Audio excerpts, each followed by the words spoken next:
بسم اللہ الرحمن الرحیم۔ السلام علیکم جی، شفیق اوان، خالد قیوم اور سلمان عابد کے ساتھ میں ہوں سارانہ، اور پروگرام خبر کی خبر میں آپ کو خوش آمدید کہتا ہوں، اور اس دعا کے ساتھ پروگرام کا آغاز کرتے ہیں کہ آج کا دن آپ کے لیے خیر و برکت کا باعث بنے اور ہمارے پیارے ملک پاکستان کے لیے ڈھیروں اچھی خبروں کا لے کے آئے۔ اخبارات نے کل کے اہم ایونٹس کو کس طرح کور کیا، کن الفاظ سے کیا، کیا ڈسپلے دیا، ایک نظر ڈالتے ہیں۔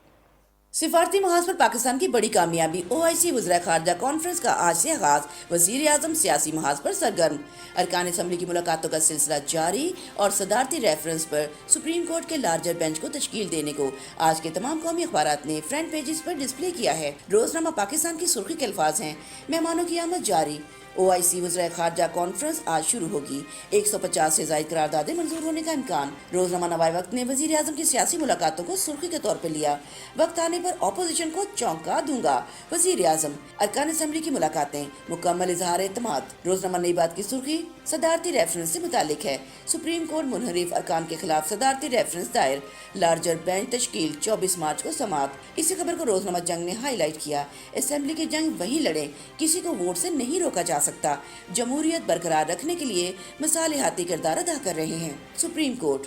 روزنامہ خبریں نے بھی اسی خبر کو اہمیت دی، آرٹیکل 95 کے تحت سیاسی جماعت رکن اسمبلی کے ووٹ کے حقدار، صدارتی ریفرنس پر سپریم کورٹ کا لارجر بینچ تشکیل۔ روزنامہ ایکسپریس نے وزیر اعلیٰ پنجاب کے بیان کو جعلی حروف میں شائع کیا، تحریک عدم اعتماد اپوزیشن کے لیے ڈراؤنا خواب، عمران پلس رہیں گے بزدار، 10 روز میں 200 ارکان اسمبلی کی ملاقاتیں۔ انگلش اخبار دی نیوز کی ٹاپ سٹوری ہے، parliamentary battle should be in assemblies, chief justice of Pakistan. Express Tribune کی لیڈ سٹوری ہے، chief justice of Pakistan exhorts unimpeded no trust proceedings۔ The Nation کی مین سٹوری ہے، better to fight internal battles inside assembly, top courts tells political parties۔ Daily Times نے بھی اسی خبر کو front page پہ کوریج دی، better to fight assemblies war in assembly، chief justice of Pakistan. Dawn کی ہیڈ لائن سٹوری ہے، OIC FMs to discuss challenges faced by Muslim world۔ اور ایک نظر ڈالتے ہیں جی رن ڈاؤن پہ۔ اسمبلی کی جنگ اسمبلی میں لڑیں، سپریم کورٹ۔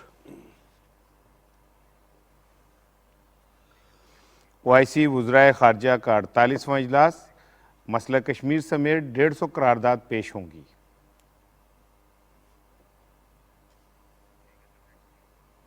تحریک عدم اعتماد اور اپوزیشن کی ہارس ٹریڈنگ۔ CPNE بھی میڈیا بریگیڈ کی صف میں شامل۔ روزنامہ دنیا کا اداریہ آئینی معاملات اسمبلی میں طے کریں، آج ڈسکس کریں گے۔ اور ایکسپریس ٹریبیون میں وزیر خارجہ شاہ محمود قریشی صاحب کا کالم، OIC اسلام آباد میٹ سائلنس اینڈ سگنیفیسنٹ۔ اور ٹویٹر پہ ٹاپ ٹرینڈ ہے OIC ان پاکستان۔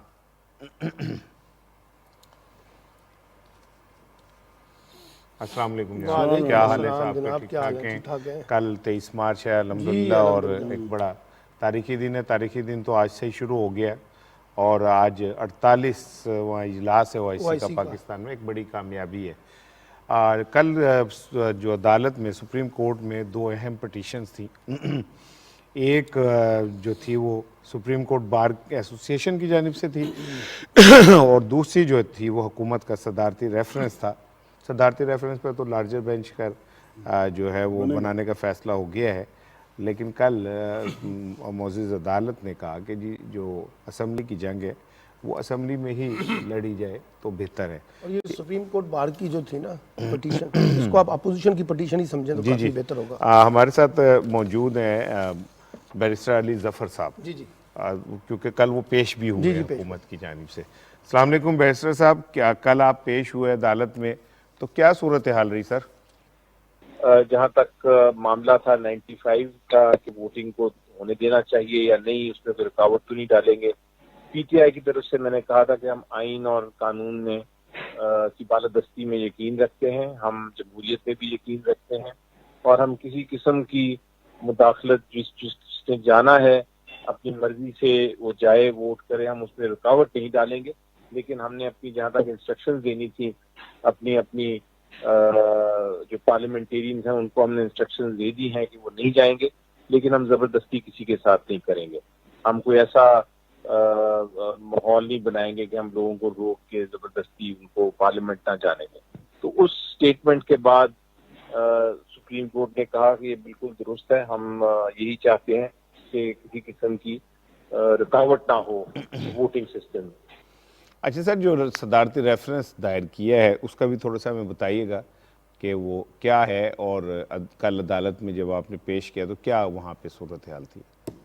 پریزیڈنٹ صاحب کی طرف سے جو سوالات اٹھائے ہیں کہ 63A کی جو پروویژن ہے, آرٹیکل ہے آئین میں, اس کے تحت اس کی تشریح کے لیے جو سوالات اٹھائے اس کے بارے میں سپریم کورٹ نے کہا کہ ہم جو ہے اس کی سماعت کریں گے 24 کو. ہر پولیٹیکل پارٹی سے درخواست کی گئی ہے کہ اپنے اپنے موقف رائٹنگ میں پیش کریں تاکہ وہ 24 کو سپریم کورٹ کا ارادہ ہے کہ 24 تک وہ ان سوالات کے جواب دے دے. اب 63A کا جہاں تک تعلق, اس میں کچھ ایسے ایشوز ہیں جو بڑے کلیئر کٹ ہیں, جن کا سوال کا جواب بڑا کلیئر آ جائے گا, اور کچھ ایسے ایشوز ہیں جو کہ اس میں سپریم کورٹ کے سامنے بحث کو فیصلہ کرے گا. اچھا سر, یہ ایک بات کل ڈسکس ہوتی رہی سوشل میڈیا پہ بھی, صحافتی حلقوں میں بھی, کہ سپریم کورٹ بار ایسوسی ایشن نے جو درخواست دائر کی, ملک میں اتنے مسائل ہیں, اتنے عدالتوں جیلوں کے اندر لوگ مر رہے ہیں, ان کے بے شمار مسائل ہیں, لوگوں کو انصاف نہیں مل رہا, سپریم کورٹ بار کا اس طرف دھیان نہیں جاتا, اس طرف فوری چلا جاتا ہے کہ پیپلز پارٹی کا جلسہ ہونا چاہیے یا نون لیگ کا ہونا چاہیے یا ان کو کیسے پروٹیکشن دی جائے. تو یہ بار ایسوسی ایشن کا کیا یہی کردار ہے؟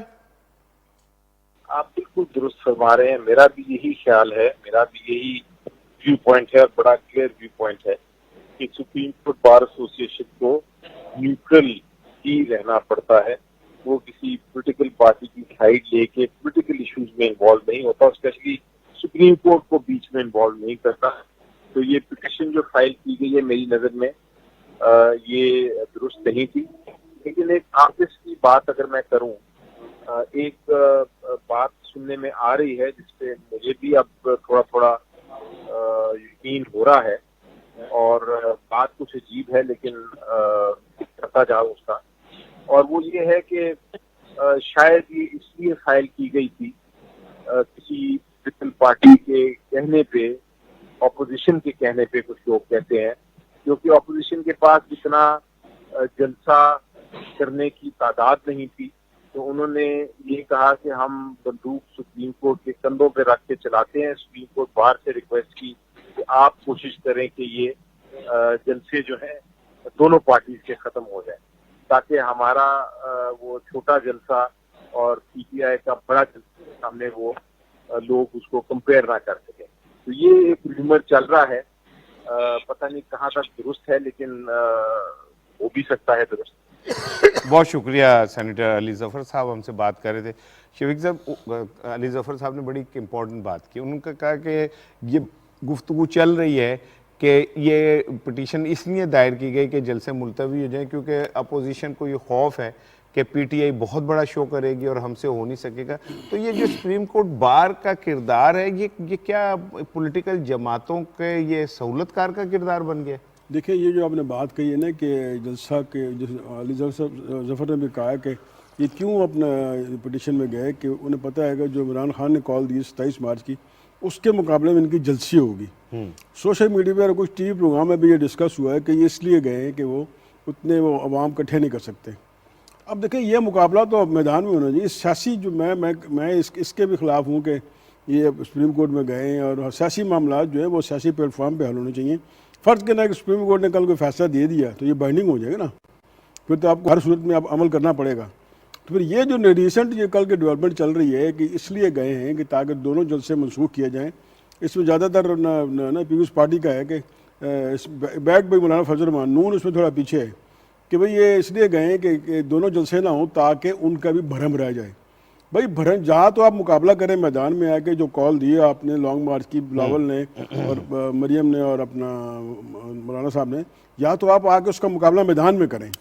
پہلے آپ نے اپنا لانگ مارچ دھرنا وہ کہاں گیا, ختم.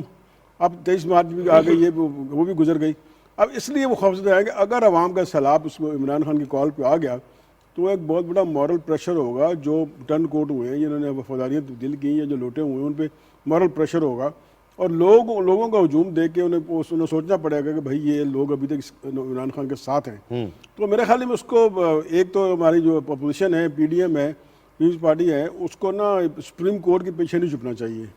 سپریم کورٹ کا کام اور ہے, اسے وہ کرنے دیں, اور جو اپنا آپ کا سیاست کا کام ہے وہ آپ خود طے کریں. اس میں یا پارلیمنٹ ہے یا سیاسی میدان ہے, تو اس کے بیچ چھپنے کی کوئی ضرورت نہیں. سپریم کورٹ نے ڈکلیئر کر دیا ہے کہ آپ اپنے جلسے کا مقام آپ دونوں تبدیل کر دیں, وقت ایک نہ ہو اور ڈی چوک نہ ہو. اب آپ کے پلے کیا رہ گیا, اب آپ کو بندے پورے کرنے پڑیں گے. سپریم کورٹ نے تو آپ کو وہ سہارا نہیں دیا جس کے لیے آپ گئے تھے. علی ظفر صاحب نے جو بات کی ہے, گردش کری ہے میڈیا پہ, سوشل میڈیا پہ, اس لیے گئے ہیں. تو میرا خیال ہے کہ اپوزیشن کو سیاسی لڑائی جو ہے سیاسی محاذ یا پارلیمنٹ میں لڑنی چاہیے, سپریم کورٹ کے پیچھے نہیں چھپنا چاہیے. بالکل ٹھیک ہے.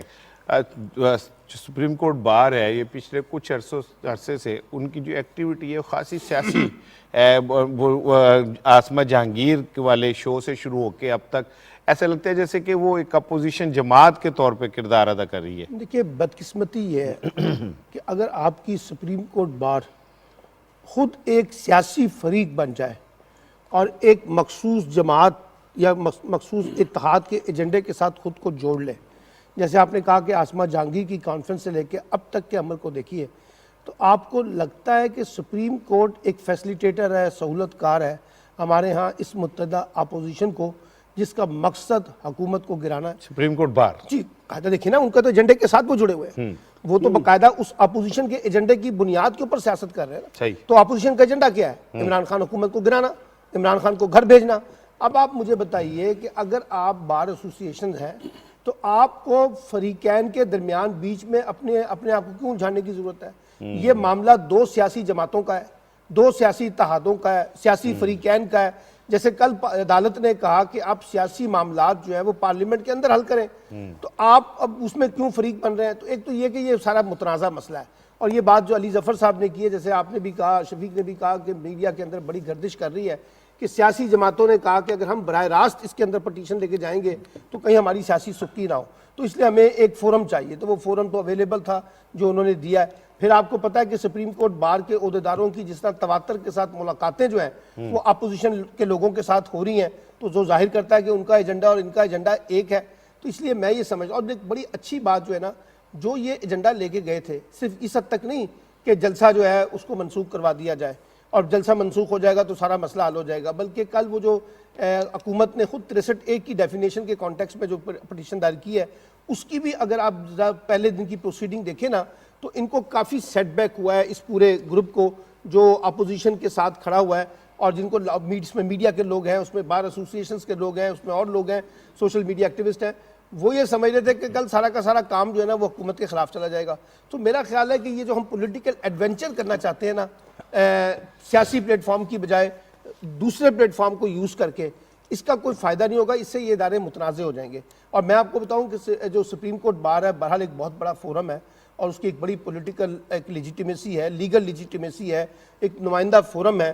اگر وہ اپنے آپ کو اس طرح کے معاملات میں الجھا دیں گے تو اس سے پھر ان کی اپنی کریڈیبلٹی جو ہے, اپنی ٹرانسپیرنسی جو ہے, اپنے ان کے جو جسچر ہیں ان کے اوپر لوگ سوالات اٹھائیں گے. کیونکہ جو پولرائزیشن ہے اس پولرائزیشن کا اگر آپ بھی شکار ہو گئے اور اپنے آپ کو ایک بیلنس نہ رکھا, مثلا ان کو اس بات پہ تو درد ہے کہ مثال کے طور پہ سپریم کورٹ بار کو کہ جی جلسے جو ہے نا وہ کینسل کیے جائیں دونوں, اس بات پہ درد نہیں ہے کہ جو سندھ ہاؤس کے اندر جو کچھ ہو رہا تھا اس وقت تو سپریم کورٹ بار ایسوسیشن نے کوئی درخواست نہیں جمع کرائی.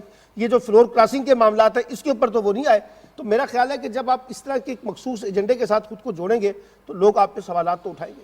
خالد صاحب, جب آپ مخصوص سیاسی ایجنڈے کے ساتھ کھڑے ہوں گے تو جو آپ کی کریڈیبلٹی بینگ لائک ایک پلیٹ فارم ہے سپریم کورٹ بار ایسوسیشن اور بہت معزز ترین پلیٹ فارم ہے, تو اس پہ پھر سوال تو اٹھتے ہیں. دیکھیے سپریم کورٹ بار ایسوسیشن کا جو کردار ہے اس وقت پچھلے کچھ عرصے سے اب وہ متنازع ہو چکا ہے, اور پہلا جو متنازع اقدام سپریم کورٹ بار ایسوسیشن کی طرف سے آسمہ جہانگیر فاؤنڈیشن کے ساتھ مل کر جو کانفرنس کا انعقاد کیا گیا اور وہاں پر اعلیٰ عدلیہ کے ساتھ جس طرح نواز شریف صاحب کا خطاب کروایا گیا اس سے ایک تنازع پیدا ہوا اور اس پر پھر دباؤ میں آ کر ان کو ایک یو ٹرن بھی لینا پڑا اور ایک وضاحت بھی دینا پڑی. اور اس کے بعد شفیق صاحب اس سے بھی بڑا انہوں نے متنازع جو کام کیا کہ سپریم کورٹ بار ایسوسی ایشن نے نواز شریف صاحب کی نہلی کے لیے جو درخواست جو ہے جو پٹیشن فائل کی ہے اب وہ بھی جو ہے ان کا جو سیاسی ایجنڈا ہے متنازع اقدام ہے اس کو ظاہر کرتا ہے.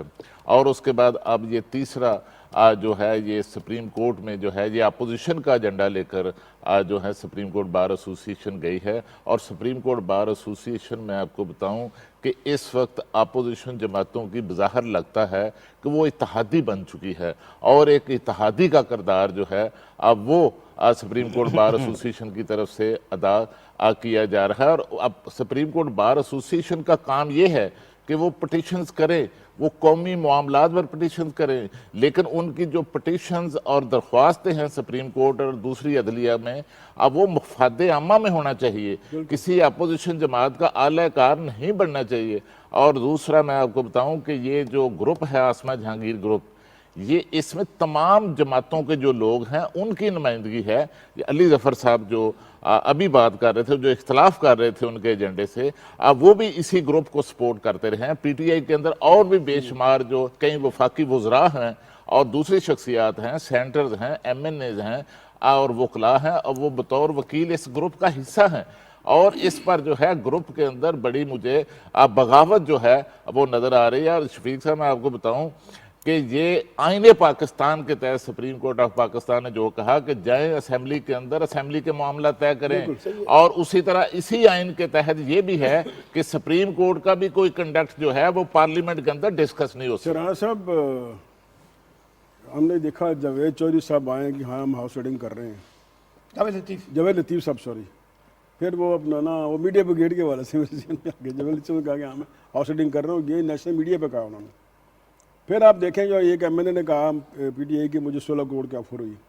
پھر دیکھیں کہ اپنا ایم این ایز ہیں پی ٹی آئی کے اور سندھ ہاؤس میں کس دھڑلے سے رکھے ہوئے, کیا ان کا پروٹوکول دیے, کیا ان کی اپنا یہ اپنا ایک اسپیشل دستہ ان کی حفاظت کے لیے آیا. تو کیا یہ سپریم کورٹ بار کو یہ نظر نہیں آتا کہ اس طرف دھیان دے کہ آخر کیا وجہ تھی کہ 12 ایم این اے جو ہیں وہ اپنا ایک بنا کے لیے ہوئے ہیں. تو سپریم کورٹ بار کو یہ نظر نہیں آیا کہ انہوں نے اپنا ضمیر بیچا ہے, بجائے اس طرف توجہ دیں, اس پہ پٹیشن دائر کریں, ایک نان ایشو پہ پٹیشن درج کریں. دیکھیں شفیق بھائی, بات یہ کہ ہمارے لیے یہ نان ایشو ہے لیکن ان کے لیے بہت بڑا ایشو ہے, کیونکہ وہ جن جماعتوں کے ساتھ کھڑے ہیں ان کی سروائیول میں ہی بہت سارے لوگوں کی سروائیول ہوتی ہے. مثال کے طور پہ جو پٹیشن ہے اس میں کہ جی کسی کو ووٹ ڈالنے سے نہ روکا جائے. اب یہ خواہش جو ہے یہ اپوزیشن کی خواہش ہے کہ جن لوگوں کو ہم نے یرغمال بنایا یا خرید لیا ہے وہ کسی طرح اسمبلی میں پہنچ جائیں. اب یہ بات انہوں نے میک شور کرنے کے لیے عدالت میں خود تو نہیں جا سکتی تھی کہ جی جو ہم نے ہاؤس ٹریڈنگ کی ہے ہم انہیں کسی طرح وہاں اسمبلی میں لے جانا چاہ رہے ہیں. تو اس کا طریقہ یہ تھا کہ وہ بار ایسوسی ایشن نے ایگری کر دی کہ جناب علی ووٹ ڈالنے سے کسی کو نہ روکا جائے. تو نہیں روکا جائے گا, جائیں, لیکن اس میں تو طے ہے. اب جو یہ 63A کے ڈیفینیشن ہے وہ آلریڈی طے ہے کہ جو پارٹی رولز کی خلاف ورزی کرے گا وہ نااہل ہوگا, اور کتنے عرصے کے لیے ہوگا, کیونکہ کوئی ٹائم لمٹ نہیں ہے تو وہ ہمیشہ کے لیے نااہل تصور ہوگا.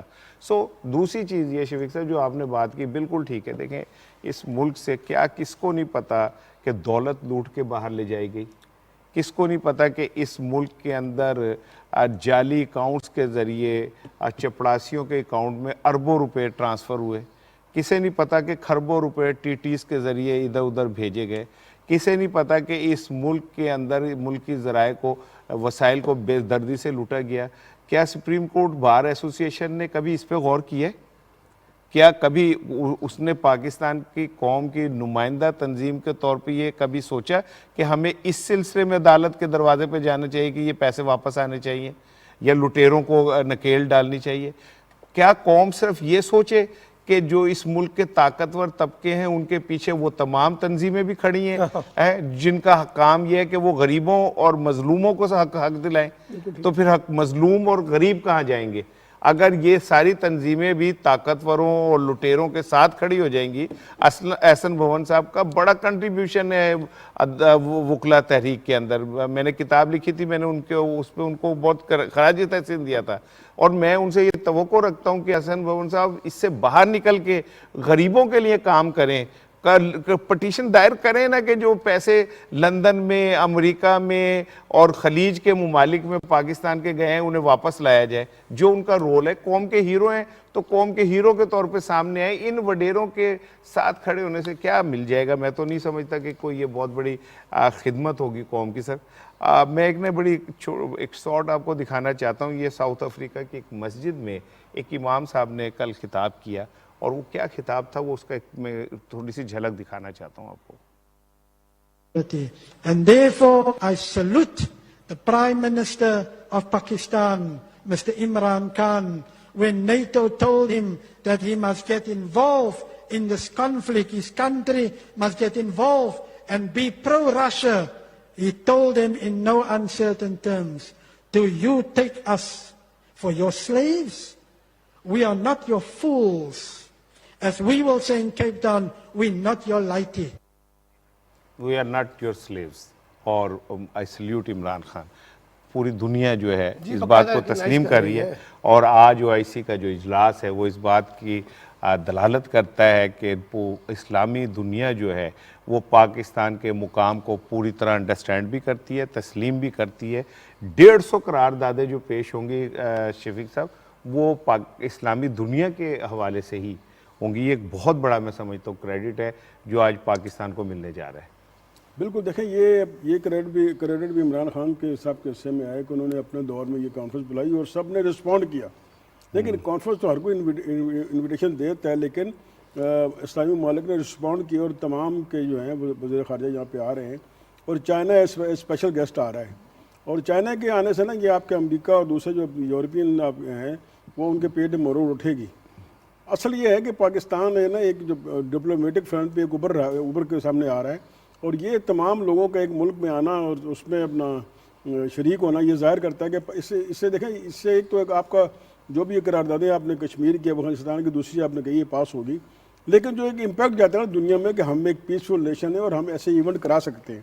اور پھر آپ کا آسٹریلیا کا جو ٹور ہے یہ بھی دیکھ لیں, تو یہ ساری اس کا امپیکٹ بہت بڑا ہوتا ہے. یہ صرف یہ نہیں کہ ایک کانفرنس ہے, اس میں ظاہر ہے اپنا اسلاموفوبیا کے بھی ریسنٹ جو قرارداد پاس ہوئی ہے وہ بھی ایک بڑا کریڈٹ جاتا ہے. اور یہ اپنا پاکستان کو نہ صرف یہ کہ اسلامی دنیا بلکہ آپ کا جو انٹرنیشنل عالمی جو دنیا ہے اس میں بھی ایک مقام پاکستان کا بنے گا کہ اتنی اہلیت ہے کہ تمام جو وزیر خارجہ ہیں وہ پاکستان پہ ٹرسٹ کرتے ہیں اور پاکستان میں وزٹ کرتے ہیں. اور وہ جو ایک پھیلایا ہوا ہے ہمارے جو دیکھیں نا ہماری جو بلاول صاحب کہتے ہیں کہ یہ میں دیکھتا ہوں کیسے یہ کرواتے ہیں, اس قسم کے لوگوں کے منہ پہ تھپڑ ہے کہ بھائی پوری دنیا کے اسلامی کے وزیر خارجہ یہاں آئیں اور یہ پاکستان میں پارٹیسپیٹ کر رہے ہیں اور تمام جو اموں کو مسائل درپیش ہیں اس پہ اپنی وہ بات کر رہے ہیں. ٹھیک ہے, شاہد امین صاحب ہیں سابق سفیر, وہ ہمارے ساتھ لائن پہ موجود ہیں اور امور خارجہ کے ماہر ہیں. السلام علیکم شاہد امین صاحب. وعلیکم السلام. سر یہ آج جو ہم بات کر رہے ہیں 48واں اجلاس OIC کا ہو رہا ہے, اس میں کیا بڑے فیصلے آپ دیکھ رہے ہیں اسلامی امہ کے حوالے سے جو ہونے جا رہے ہیں, اور اس کا کیا امپیکٹ بنے گا دنیا کی سیاست پہ؟ سر جی میں عرض کروں گا کہ میں OIC میں پاکستان کا سفیر بھی رہا ہوں اور کئی ملکوں میں پاکستان کا سفیر رہا ہوں, اور OIC کی میں نے بے شمار میٹنگ اٹینڈ کی ہیں, 4 سمٹ اور 7 اسلامک فارن منسٹر کانفرنسز. تو یہ ہمارے لیے خوشی کی بات ہے کہ پاکستان میں اس بار پھر اسلامک فارن منسٹر کانفرنس ہو رہی ہے. اور آپ کو یاد ہے کہ پاکستان کی 50ویں جب سالگرہ تھی تب ایک خصوصی اسلامک سمٹ اسلام آباد میں 1997 میں ہوا تھا جس کو میں نے اٹینڈ کیا تھا. اور اب پاکستان کی 75 سال ہو گئے, تو اس وقت اسلامک فارن منسٹر کی کانفرنس بھی اسی موقع پہ. تو اس سے اسلامی دنیا کی پاکستان کے ساتھ جو محبت ہے اور جو پاکستان کی عزت ہے وہ ظاہر ہوتی ہے. اس وقت میرے خیال میں ہمارے لیے اسلامی دنیا کے سامنے بہت سارے مسائل ہیں, اور اس لیے ہم توقع کرتے ہیں کہ OIC اس بارے میں اس موجودہ کانفرنس کے ذریعے سے کوئی مثبت اقدام اٹھائے گی. خاص طور پہ کشمیر کے بارے میں اویسی ہمیشہ سے ہماری حمایت کرتی رہی ہے, ایک کانٹیکٹ گروپ بھی ہے, لیکن ہندوستان پہ تو بہرحال کچھ اثر نہیں ہو رہا ہے. تو مسئلہ یہ ہے کہ جب تک سارے اسلامی ملک مل کر کوئی پریشر نہیں ڈالیں گے انڈیا پر, تب تک میں نہیں سمجھتا کہ کشمیر کے مسئلے میں ہندوستان کی پالیسی میں کوئی تبدیلی. سر یہ بتائیے کہ چین بھی خصوصی طور پہ شریک ہو رہا ہے, تو چین کی شرکت کو آپ کس نظر سے دیکھتے ہیں خطے کی سیاست کو سامنے رکھے تو؟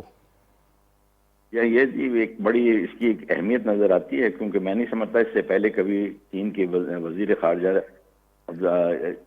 ایسی میٹنگ میں انہوں نے شرکت کی ہے.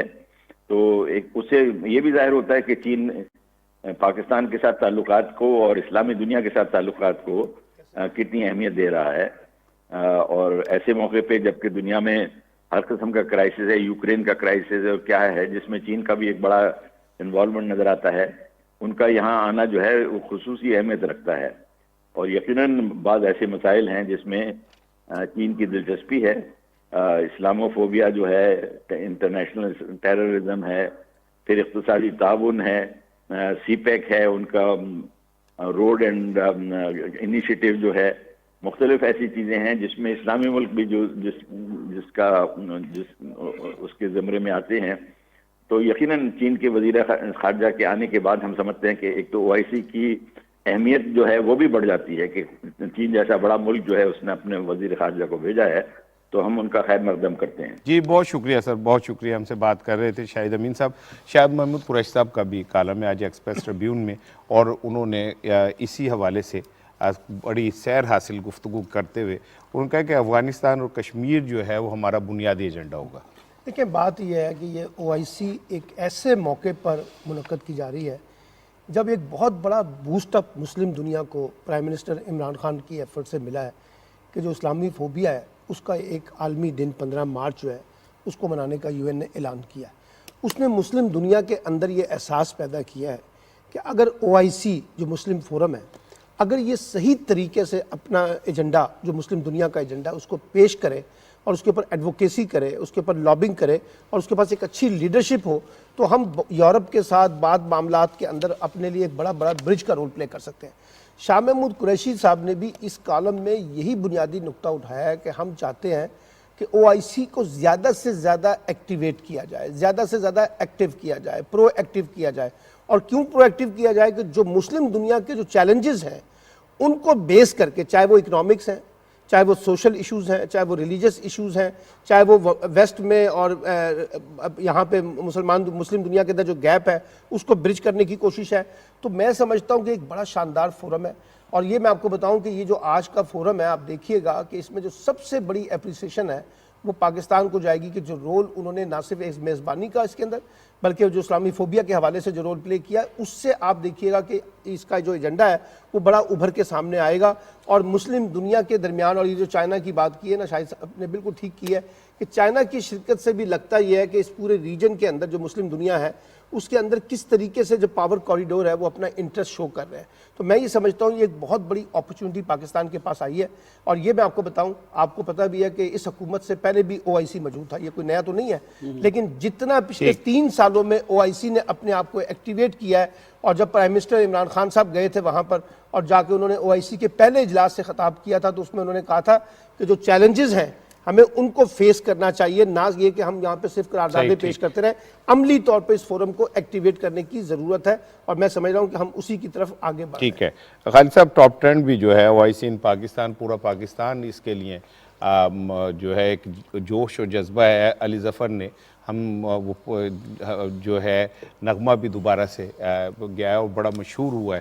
تو آپ پاکستان کے حوالے سے میں چاہ رہا تھا آپ سے بات کروں کہ پاکستان نے OIC کو ایک دفعہ پھر زندہ کیا. یہ دیکھیے میں آپ کو بتاؤں کہ یہ جو جس نغمے کی آپ بات کر رہے ہیں یہ وزارت اطلاعات و نشریات نے اس کی جو ہے وہ لانچنگ کی ہے.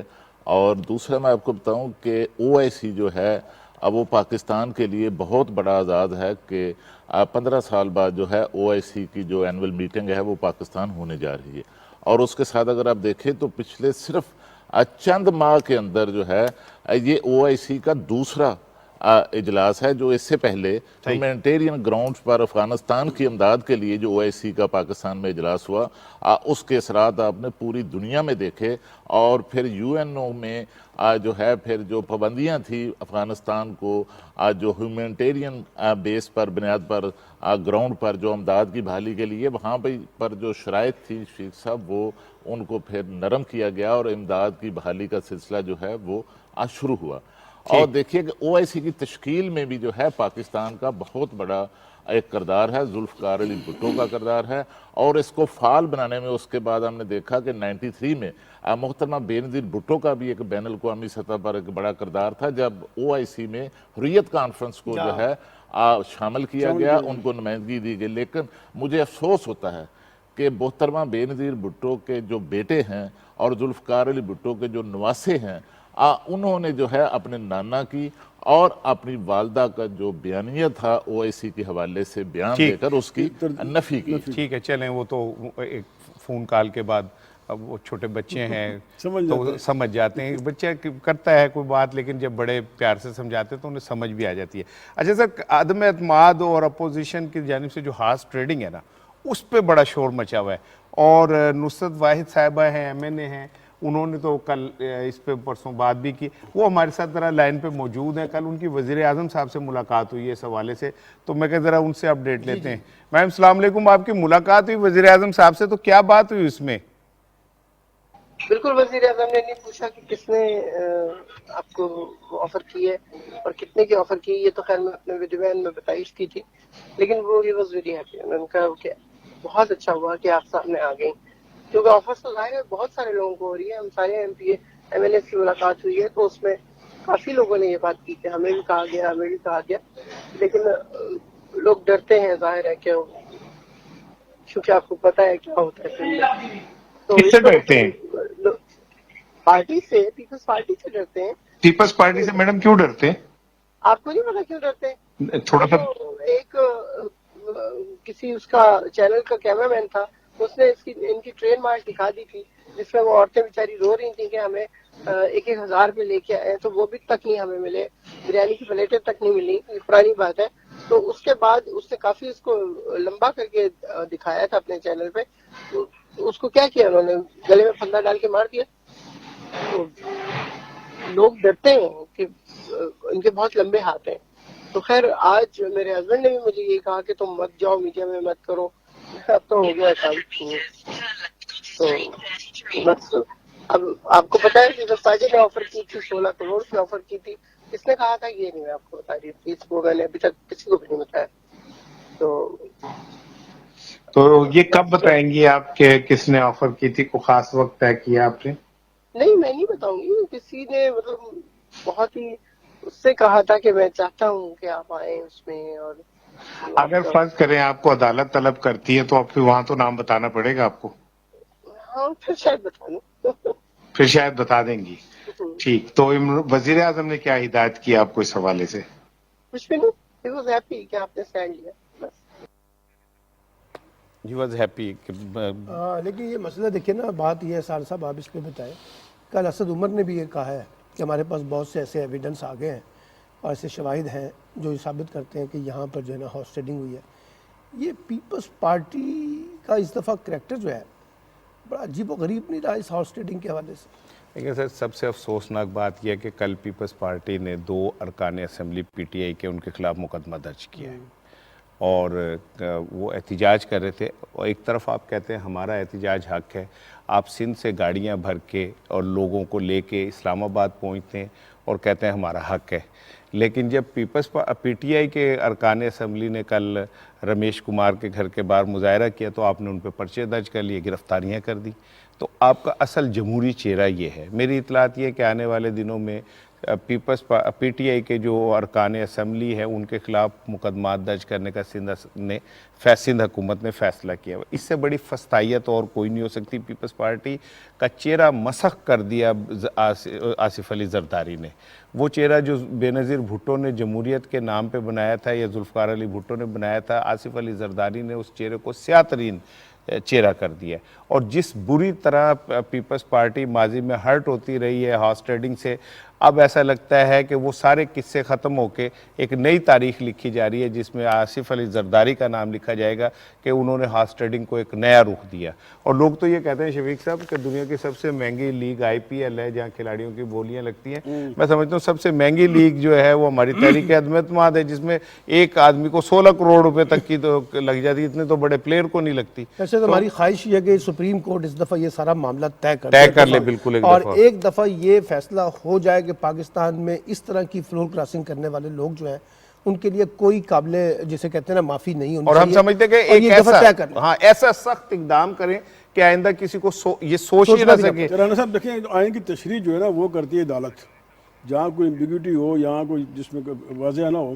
اب سپریم کورٹ کو چاہیے کہ ونس فار آل یہ ڈیسائیڈ کر دے. پہلے یہ فیصلہ ہے کہ جس نااہلی میں کوئی ٹائم لیمٹ نہ ہو وہ تاحیات ہے. اب اس پہ سپریم کورٹ کو ہم سے یہ ریکویسٹ کریں گے کہ ڈکلیئر کر دیں کہ جو بندہ سوئچ کرتا ہے یا اپنا ووٹ بیچنے کی کوشش کرتا ہے یا لوٹا ہوتا ہے تو اس کو فوری تاحیات نااہلی اگر یہ بند باندھ ہے نا سپریم کورٹ, تو میرا نہیں خیال کہ ملک میں آئندہ کوئی غداری یا اپنی پارٹی کی غداری یا اپنے مینڈیٹ کی غداری سوچے گا.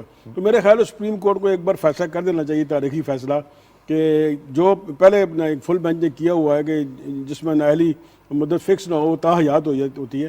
تو پرائم منسٹر اگر یہ سپریم کورٹ اگر یہ کر دیتا ہے تو اس ملک کی جمہوریت پہ بہت بڑا احسان ہوگا. اچھا, ایک ایسی آپ کے تفنن تباہ کے لیے, مسکراہٹ کے لیے, کل شیخ رشید صاحب نے میڈیا سے گفتگو کرتے ہوئے ایک بات کی, ذرا میں چاہوں گا آپ کی مسکراہٹ کے لیے کہ شیخ رشید صاحب نے کل کیا کہا, ایک نظر دیکھیے گا. اگر MNA مال لے رہے ہیں تو مال لے کے واپس آ جاؤ, مال ان کا کھاؤ, کوئی رائج نہیں ہے. سو جو MNA ہم سے خفا ہو گئے ہیں, میں ان سے کہتا ہوں کھاؤ ان کا مال ان کا کھاؤ اور کام عمران خان کا کرو. آپ کے لیے دروازے کھلے ہیں, میں آپ کا وکیل ہوں. ایک بریک لے رہے ہیں جی. اور شیخ رشید صاحب جو ہیں وہ وکیل ہیں اور انہوں نے تو بڑا اچھا راستہ بتا دیا کہ مال ان کا کھاؤ, ووٹ ادھر دیتے جاؤ. کیا خیال ہے ہم بھی کہیں کوئی ایسی ٹرائی کر لیں؟ ایک چھوٹا سا بریک لے رہے ہیں جی, بریک کے بعد آتے ہیں.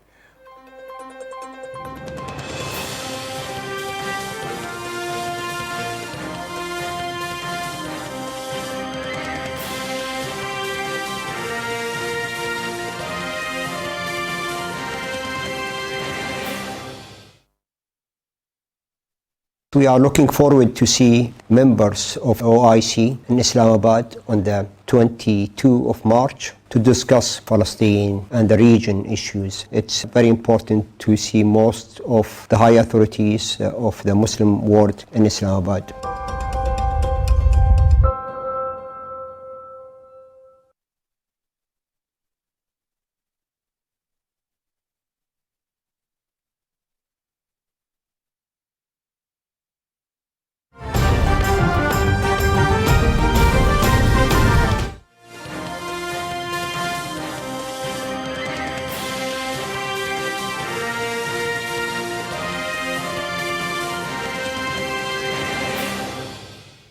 خالد صاحب, شیخ رشید صاحب کی تجویز آپ نے سنی؟ دیکھیے میں نے ان کی تجویز سنی اور مجھے یاد آ گیا شفیق صاحب کہ 89 کا جو عدم اعتماد کی تحریک تھی محترمہ بے نظیر بھٹو کے خلاف, اس میں بھی جو شیخ صاحب جس طرف اشارہ دے رہے ہیں اسی طرح بالکل ہو بہو ہوا تھا کہ اس وقت IGI کی جو حکومت تھی پنجاب کے اندر, نواز شریف صاحب وزیر اعلیٰ تھے, تو اسی طرح پیپلز پارٹی کے ارکان اسمبلی کو توڑا گیا. پیسے کے ذریعے نہیں توڑا گیا.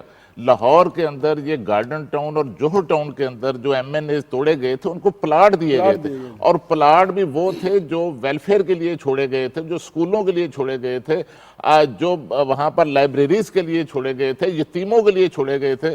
وہ پلاٹ جو ہیں وہ ان کو دیے گئے. اور اس کے بعد پھر کیا ہوا کہ پیپلز پارٹی کی قیادت نے ان کو دوبارہ واپس لانے کے لیے پھر جو ہے ان کو پیسے دیے, ان کو خریدا سرکاری وسائل کے ساتھ.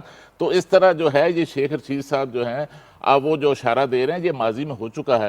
اور اسی طرح میں آپ کو بتاؤں کہ پچھلے چند روز سے شفیق صاحب حکومت نے چند بڑے اچھے کارڈ جو ہیں وہ کھیلے ہیں, اور آپ دیکھ رہے ہیں کہ اپوزیشن کے اندر ایک خاموشی آپ کو کچھ دنوں سے نظر آ رہی ہے. اور میں آپ کو بتاؤں کہ یہ کیوں نوبت آئی ہے کہ روزانہ تو آپ ایم کیو ایم کو وہاں پر اسلام آباد میں ملاقاتیں کرتے ہیں، تو پھر اب کیا ہو گیا کہ مولانا فضل الرحمان کو وہاں ان کے کراچی جانا پڑا ہے؟ اس کا مطلب یہ کہ اتحادی جو ہے ان کی خواہش کے مطابق اناؤنسمنٹ نہیں کر رہے، اور میرے پاس اطلاعات ہیں کہ آئندہ 72 گھنٹوں کے اندر جو ہے آپ دیکھنا کہ حکومت کے حق میں کس طرح حالات آتے ہوئے آپ کو نظر آئیں گے واضح طور پر۔ تھوڑا گھنٹے کم کر لیں، طرح میری خوشی بڑھ جائے گی۔ مگر لگتا ہے رجسٹر میں سے انہوں نے خبر نکالی ہے۔ اور اس میں سے ایک خالصہ ویسے اگر تھوڑا گھنٹے کم کر لیں گے تو ہمیں زیادہ خوشی ہوگی۔ 72 گھنٹے ٹھیک ہے، کچھ جو ہے نا ٹھیک کہا خالد ایوب نے، جو اپوزیشن کے ایم این اے ان کے بھی ضمیر جاگ رہے ہیں۔ مجھے میری جو انفارمیشن ہے کہ 8 سے 9 ایم این اے جو ہیں ان کے بھی ضمیر جاگ رہے ہیں، اور وہ بھی جو کچھ یہ سندھ ہاؤس میں جو خرید و فروخت ہو رہی ہے اس کے خلاف وہ اپنا حق رائے دہی استعمال کریں گے۔ کس طرح کریں گے یہ تو وقت آنے بتائے گا، لیکن یہ ان کی تعداد 9 تک پہنچ چکی ہے۔ دیکھیں آگے کیا ہوتا ہے۔ بالکل ٹھیک ہے، اور میری اطلاعات بھی یہی ہے کہ جب یہ عدم اعتماد ہوگی تو بہت سارے اپوزیشن کے ارکان یہ کچھ بیمار ہو جائیں گے اور کچھ انتہائی اہم کام کے لیے ملک سے باہر جا سکتے ہیں، تو یہ تعداد 12 سے 15 کے درمیان ہوگی، جو اطلاعات میری ہیں۔ کل مولانا فضل الرحمان صاحب سے ایک صحافی نے سوال کیا، تو میں چاہ رہا تھا ذرا وہ آپ سے شیئر کروں کہ ان سے سوال کیا تو انہوں نے اس پہ کیا رد عمل دیا۔ سپریم کورٹ پہنچ جاتی ہیں، سیاسی معاملات کو پارلیمان میں حل کیوں نہیں کیا جاتا؟ مولانا صاحب، جو بے نظیر بھٹو صاحبہ کے بارے میں آپ کی رائے تھی وہ مریم بی بی اور آسپا کے بارے میں بھی وہی ہے کہ عورت کی حکمرانی جائز نہیں ہے؟ کوئی جواب دیں گے مولانا صاحب؟ مولانا نے تو کوئی جواب ہی نہیں دیا۔ وزیر جواب تھا، یہ صاف جواب تھا، اسے کہتے ہیں صاف جواب دینا ہے۔ میرا جواب ہے، حضرت جعفر صاحب تھے نا، اللہ جنرل سیکرٹری مرحوم، تو نواز شریف صاحب پریس کانفرنس کر رہے تھے، ہم تابڑ توڑ سوال کر رہے تھے، تو نواز شریف صاحب ہمارے سوال اوائڈ کر رہے تھے۔ انہوں نے کہا جعفر صاحب تو الگ ہی سوال ہے، انہوں نے کہا میرے سے میرا جواب جی، تو یہ بھی ان کا جواب ہے۔ رانا صاحب، لاہور کے اندر آپ کو پتا ہے کہ مولانا عبد القادر آزاد بادشاہ مسجد کے خطیب تھے، اور نواز شریف صاحب وزیر اعلیٰ پنجاب تھے، تو اس وقت نواز شریف صاحب نے مولانا عبد القادر آزاد مرحوم سے بھی محترمہ بے نظیر بھٹو کے خلاف اسی طرح کا فتویٰ جو ہے دلوایا تھا، اور جب پھر پیپلز پارٹی کی حکومت آئی تو وہ مولانا نے فتویٰ جو ہے اسی طرح اہتمام کے ساتھ واپس لے۔ دیکھیں نا، یہ بڑا پن ہے ان کا کہ انہوں نے وہ فتویٰ بڑے اہتمام بڑا پن ہے رانا صاحب، کیا ہو گیا؟ انورٹڈ کاموں میں۔ مولانا فضل الرحمان کی تو خوبی ہے کہ ہر دور میں یہ اپنا فتویٰ اپنے ساتھ رکھتے ہیں، اور جو فتویٰ جہاں لگتا ہے نا وہاں وہ ٹھوک دیتے ہیں۔ اچھا، میں ایک دیکھیں حکومتی زیادتی جو ہے وہ میں آپ سے کرنا چاہ رہا ہوں، اور شہباز شریف صاحب نے صحیح کہا کہ یار دیکھیں آپ نے پوری دنیا کو بتایا کہ ہم چور ہیں، ڈاکو ہیں۔ وہ کچھ دن پہلے ایک دفعہ انہوں نے میڈیا سے گفتگو کی تھی، میں وہ کلپ شیئر کرنا چاہ رہا تھا، ان کا شکوہ بجا ہے یار، ویسے ذرا دیکھیے گا۔ دنیا میں آپ نے پاکستان کو بدنام کر دیا، چور ڈاکو لٹیرے جن کو اس کا علم بھی نہیں تھا ان کو بھی جا کے آپ نے بتا دیا کہ ڈیل ہوئی ہے، جس کو کہتے ہیں ڈیل کیا کہتے ہیں وہ پلی باگن۔ اس نوید اکرام نے ایک خریدنے والے کو کہتے ہیں مشتری، چلو باہر خریدنے والا یہ بن کے گیا۔ پنجاب میں ابھی تک یہ نہیں آیا تھا، یہ پنجاب میں آیا 2013 نومبر میں۔ 26 انہوں نے وہ لیے ڈیٹس، ایڈجسٹمنٹ اپنا ڈیٹس لی ہیں۔ وہ کہتا ہے کہ نہ بجے نہ رہے بانسری نہ بجے بانسری، یہ کہتے ہیں نہ رہے جی نہ رہے نہ بجے بانسری۔ یہ نا وہ اصل میں ان کو گلا یہ ہے کہ جو ہم چوریاں کرتے ہیں وہ آپ نے دنیا کو کیوں بتا دی ہیں؟ یعنی کتنا معصومانہ سوال ہے کہ جناب جو ہم کام کر رہے ہیں اس کو آپ نے دنیا میں کیوں بتایا؟ ہمیں تو اپنے لوٹ مار کرنے تھے جو کر رہے تھے یار، ہمیں خاموشی سے کرنے تھے۔ کل سی پی انی نے ایک پریس ریلیز جاری کی اور اس میں وزیر اعظم عمران خان صاحب کے حوالے سے انہوں نے بہت ساری گفتگو کی، اور اس میں انہوں نے کہا کہ جی آپ نے جو یہ الزام لگایا ہے میڈیا کے حوالے سے اور یہ کہا ہے، اس کے اوپر انہوں نے شدید رد عمل کا اظہار کیا۔ تو خالد صاحب، اگر فرض کریں کہ عمران خان صاحب نے کچھ ایسا کہا ہے تو جنہ کھادیاں گاجرا ٹیڈو نہ دے پیڑ ہونی چاہیے۔ اصل میں وزیر اعظم پاکستان نے اپنا جو ان کا جلسہ تھا اس میں تقریر کرتے ہوئے جو ہے وہ میڈیا ہاؤسز کو، بعض میڈیا ہاؤسز کو جو ہے وہ نشانہ بنایا تھا، اور یہاں تک کہا تھا کہ کچھ میڈیا ہاؤسز میں پیسہ چل رہا ہے اور کچھ میڈیا ہاؤسز میں باہر سے پیسہ چل رہا ہے۔ تو اس پر جو جوائنٹ ایکشن کمیٹی ہے میڈیا تنظیموں کی، ان کا بھی بڑا ایک شدید رد عمل جو ہے اب وہ سامنے آیا ہے۔ اور دوسرا میں آپ کو بتاؤں کہ یہ ہماری جو میڈیا آرگنائزیشنز ہیں اس وقت، جو جوائنٹ ایکشن کمیٹی ہے، ان کا بھی جھکاؤ ہمیں جو ہے وہ حکومت کے خلاف جو ہے وہ نظر آ رہا ہے۔ اور دوسرا اگر دیکھیں جو میڈیا بریگیڈ ہے اس وقت، ان کو بھی دیکھیں کہ وہ کس طریقے سے شفیق صاحب جو لوٹا کرسی ہے، جو ہارس ٹریڈنگ ہے، اس کو جسٹیفائی کر رہے ہیں۔ بالکل ٹھیک ہے عمران صاحب، آپ اپنے دل پہ ہاتھ رکھیں، دل پہ ہاتھ رکھیں، لائیں ہاتھ قریب اپنے دل میرا تو دل آپ پہنچا، آپ اپنے دل پہ ہاتھ رکھیں، اپنے دل پہ ہاتھ رکھیں۔ کیا میڈیا ہاؤسز میں کرپشن نہیں ہوتی؟ 35 سال سے ہم دیکھ رہے ہیں تو یہ کیسے اپنے جائیدادیں بنائی، کیسے اپنے پراپرٹی بنائی، اور کیسے ورکر کھاتے ہیں۔ اور یہ آپ کہتے ہیں کہ چھپینے والے کہتے ہیں کہ یہ ان کو برا لگ گیا ہے، وہ اپنے خدا کو حاضر نظر جان کے کہیں۔ کیا آپ نے دیکھا ہی 90 کی دہائی میں کتنا میڈیا ہاؤسز نے لوٹا ہے، کس طرح انہوں نے پارٹی بن کے اور اپنے محلات بنائے اور ورکر بیچارے پستے رہے۔ تو یہ دیکھیں پھر جو لینگویج استعمال کی ہے انہوں نے جوائنٹ ایکشن کمیٹی نے، آپ خان صاحب پہ میں شخص کا نام نہیں لیتا، لیکن یہ ہے کہ اپنی اداؤں پہ غور کریں نا ذرا، اور پھر آپ کہتے ہیں کہ ہم کرپشن نہیں کرتے، تو اس سے بڑا لطیفہ کوئی ہے ہی نہیں۔ اور پھر جس پہ کہہ رہے ہیں پرائم منسٹر نے آپ کو کرٹیسائز کیا، جو لینگویج آپ نے استعمال کی ان کے خلاف، اگر یہی لینگویج آپ کے خلاف استعمال ہو تو پھر آپ لگیں گے مرچیں۔ تو میں آپ تینوں مجھے بتائیں کہ پورا جو میڈیا انڈسٹری جو ورکر بتائیں، کیا میڈیا ہاؤسز نے کرپشن نہیں کی؟ کیا میڈیا ہاؤسز نے پیسے نہیں لیے؟ کیا میڈیا ہاؤسز نے پلاٹ نہیں لیے؟ کیا میڈیا ہاؤسز نے جو پرنٹ کا اپنا اس کا کوٹا نہیں لیا؟ تو یہ یار ہمیں نہ دکھائے چہرہ۔ دیکھیں ایک ریٹ ہوئی، آپ کو یاد ہو شاید، حامد میر صاحب نے کی تھی، جس میں انہوں نے کہا تھا کہ میڈیا مالکان کے جو اثاثے ہیں نا، ان کا ایک دفعہ جائزہ لیا جائے، بڑی امپورٹنٹ تھی۔ اور اس میں یہ ہوا تھا کہ جی طے کریں نا کہ جو میڈیا مالکان آئے وہ کتنے عرصے میں کس طرح اربوں خربوں پتی ہوئے، تاکہ پتہ چلے۔ تو میرے جیسے ورکر کلاس جو تھی وہ بھی بڑی خوش تھی کہ ہمیں پتہ تو چلے نا کہ یہ بھائی یہ پیسے کہاں سے اتنے آگے۔ لیکن وہ اب انفارچونیٹلی چونکہ وہ ڈاڈوں کے خلاف کیس تھا، تو ڈاڈوں کے خلاف، طاقتوروں کے خلاف کیس کی سنوائی اتنی آسانی سے تو نہیں ہوتی، وہ فائل آج تک دب کے رہ گئی۔ ملی بھگت سے تھا آگے کیس ونس فائل ہو جائے نا، ہاں فائل ہو، لیکن اس کا فیصلہ تو ہو نا۔ تو میں سمجھتا ہوں کہ سلمان صاحب کہ ایک دفعہ دودھ کا دودھ، پانی کا تو پانی ہونا چاہیے، اور وزیر اعظم نے اگر کہا ہے تو ان کو کہا ہے، جن کو کہا ہے وہ اس پہ سوال کرنے آپ کر لیں۔ نہیں، میں یہ کہتا تھا کہ سوال یہ ہے کہ ہمارے یہاں پرابلم یہ آ رہا ہے، جس ادارے کے اندر کوئی گفتگو ہونا اور اس کو اکاؤنٹیبل کیا جائے تو سب کو تکلیف ہو جاتی ہے۔ یعنی کوئی ادارہ نہیں چاہتا کہ ہماری اکاؤنٹیبلٹی ہو، ہر بندہ کہتا ہے آپ پورے پاکستان کی اکاؤنٹیبلٹی کریں، تمام اداروں کی اکاؤنٹیبلٹی کریں، لیکن ہم پہ سوال نہ اٹھائیں، کیونکہ ہم جو ہے نا وہ شفاف ہیں۔ تو میرا خیال ہے اس رویے کو ختم ہونا چاہیے، ہر ادارے کو جواب دہ ہونا چاہیے اپنی سطح کے اوپر۔ آج کے پروگرام کا وقت ختم ہو رہا ہے جی، جاتے ہوئے ایک واقعہ آپ سے شیئر کرنا ہے۔ کل پتوں کی میں ایک شادی کی تقریب میں پاپڑ بیچنے والے ایک شخص کے اوپر یہ الزام لگایا گیا کہ اس نے جیب کاٹی ہے، اور جو براتی تھے انہوں نے اسے مارا، اور تکلیف دہ بات یہ ہے کہ وہ اس تشدد سے ہلاک ہو گیا، اور وہ اس شادی ہال کے اندر اس کی میت لاش پڑی رہی تشدد سے ہلاک ہونے والے کی، اور لوگ وہاں بیٹھ کے کھانا کھاتے رہے اور بینڈ بجتا رہا۔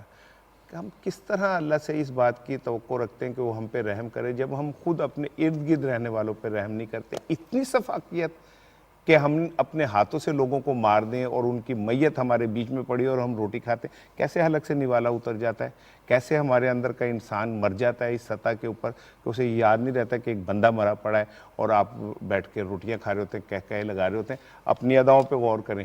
اللہ تعالیٰ کہتا ہے کہ جو زمین پہ لوگ رحم نہیں کرتے، میں ان پہ رحم نہیں کرتا۔ اپنا خیال رکھیے گا۔